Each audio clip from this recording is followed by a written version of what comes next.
श्री सांब शिवाय नमः। अथाष्टविंशोऽध्याय 28वां अध्याय।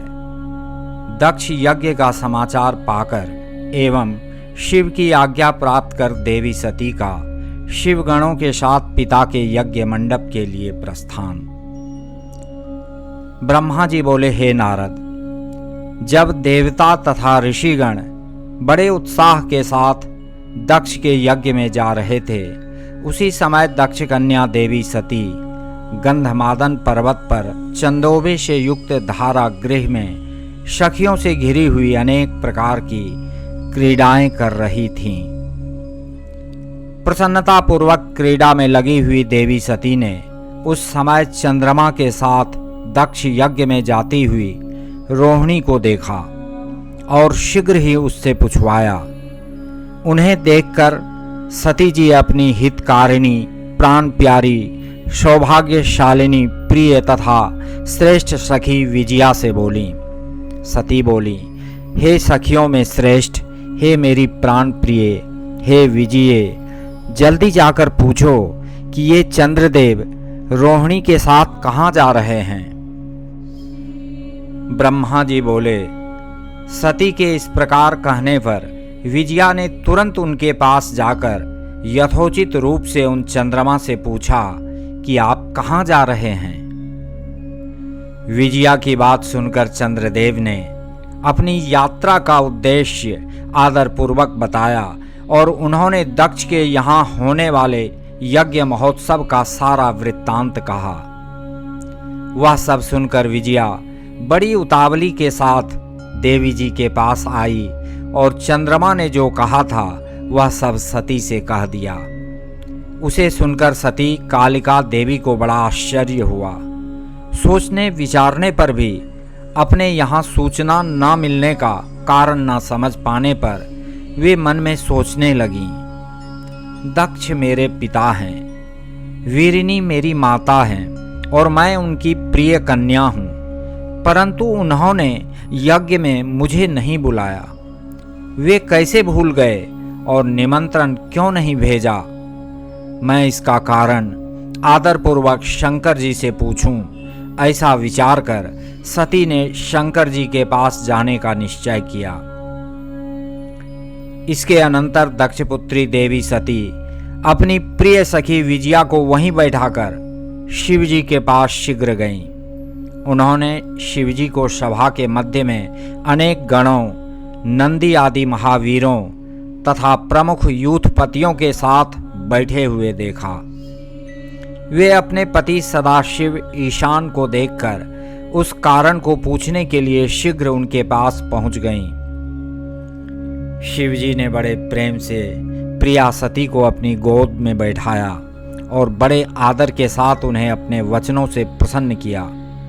इसके बाद महालीला करने वाले तथा सज्जनों को सुख देने वाले सर्वेश्वर शंकर जो गणों के मध्य में विराजमान थे, सती से शीघ्र कहने लगे।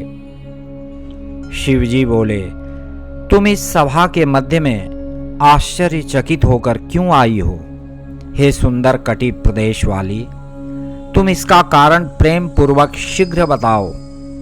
ब्रह्मा जी बोले, हे मुनीश्वर, शिवजी ने जब सती से इस प्रकार कहा तो वे शिवा हाथ जोड़कर प्रणाम करके प्रभु से कहने लगी।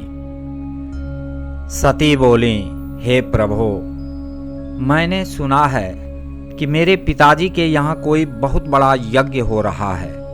उसमें महान उत्सव होगा और वहाँ देवता तथा ऋषि एकत्रित हुए हैं। हे देव देवेश्वर, पिताजी के उस महान यज्ञ में जाना आपको अच्छा क्यों नहीं लगा? हे प्रभु, जो भी कारण हो वह सब बताइए। महादेव, सुहृदों का यह धर्म है कि सुहृदों के साथ अच्छी संगति करके रहें। मित्र लोग प्रेम को बढ़ाने वाली इस प्रकार की संगति को करते रहते हैं। इसलिए हे प्रभु, हे स्वामिन, आप मेरी प्रार्थना से मेरे साथ पिताजी के यज्ञ मंडप में अवश्य चलिए। ब्रह्मा जी बोले, सती के इस वचन को सुनकर दक्ष के बाग बाणों से बिंधे हुए हृदय वाले देव महेश्वर मधुर वचन कहने लगे।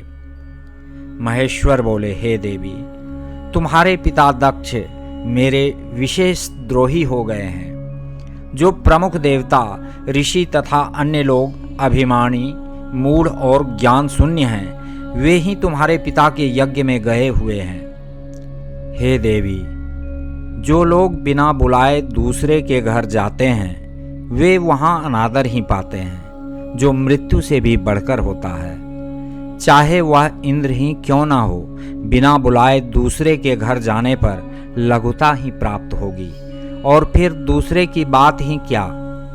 ऐसी यात्रा अनर्थ का कारण बन जाती है। इसलिए तुमको और मुझको तो विशेष रूप से दक्ष के यज्ञ में नहीं जाना चाहिए। हे प्रिय, यह मैंने सत्य कहा है। मनुष्य अपने शत्रुओं के बाण से घायल होकर उतना व्यथित नहीं होता जितना अपने संबंधियों के निंदा युक्त वचनों से दुखी होता है। हे प्रिय, सज्जनों में रहने वाले विद्या आदि 6 गुण जब दुष्ट मनुष्यों में आ जाते हैं तो उनकी स्मृति नष्ट हो जाती है और वे मानी होकर तेजस्वियों की ओर नहीं देखते हैं। ब्रह्मा जी बोले, महात्मा महेश्वर के इस प्रकार कहने पर सती वाक्य वेत्ताओं में श्रेष्ठ भगवान शंकर से रोष पूर्वक कहने लगी। सती बोली, हे शंभो, हे अखिलेश्वर, जिनके जाने से यज्ञ सफल होता है, उन्हीं आपको मेरे दुष्ट पिता ने आमंत्रित नहीं किया है। हे भव, उस दुरात्मा दक्ष के तथा वहां आए हुए संपूर्ण दुरात्मा देवताओं तथा ऋषियों के मनोभावों को मैं जानना चाहती हूँ। अतः हे प्रभु, मैं आज ही अपने पिता के यज्ञ में जा रही हूँ। हे नाथ, हे महेश्वर, आप मुझे वहां जाने की आज्ञा प्रदान कीजिए। ब्रह्मा जी बोले, उन देवी के इस प्रकार कहने पर सर्वज्ञ, सर्वद्रष्टा, सृष्टिकर्ता एवं कल्याण स्वरूप साक्षात भगवान रुद्र सती से कहने लगे। शिव जी बोले, हे देवी, यदि इस प्रकार तुम्हारी रुचि वहां अवश्य जाने की है तो हे सुब्रते, मेरी आज्ञा से तुम महाराजाओं के योग्य उपचार करके बहुत से गुणों से संपन्न हो इस सजे हुए नंदी वृषभ पर सवार होकर शीघ्र अपने पिता के यज्ञ में जाओ। तुम इस विभूषित वृषभ पर आरूढ़ हो। तब रुद्र के इस प्रकार आदेश देने पर सुंदर आभूषणों से अलंकृत तथा सब साधनों से युक्त हो देवी सती पिता के घर की ओर चली। परमात्मा शिवजी ने उन्हें सुंदर वस्त्र, आभूषण, परम उज्ज्वल छत्र, चामर आदि महाराजोचित उपचार दिए। भगवान शिवजी की आज्ञा से 60,000 रुद्रगण भी बड़ी प्रसन्नता और महान उत्साह के साथ कौतूहल पूर्वक सती के साथ गए। उस समय वहां यज्ञ में सभी ओर महान उत्सव हो रहा था। वामदेव के गणों ने शिव प्रिया सती का भी उत्सव मनाया। महावीर तथा शिव प्रिय वे गण कौतूहल पूर्ण कार्य करने तथा सती और शिव के यश को गाने लगे और बलपूर्वक उछल कूद करने लगे। जगदम्बा के यात्रा काल में सब प्रकार से महान शोभा हो रही थी। उस समय जो सुखद जय जयकार आदि शब्द उत्पन्न हुआ, उससे तीनों लोक गूंज उठे।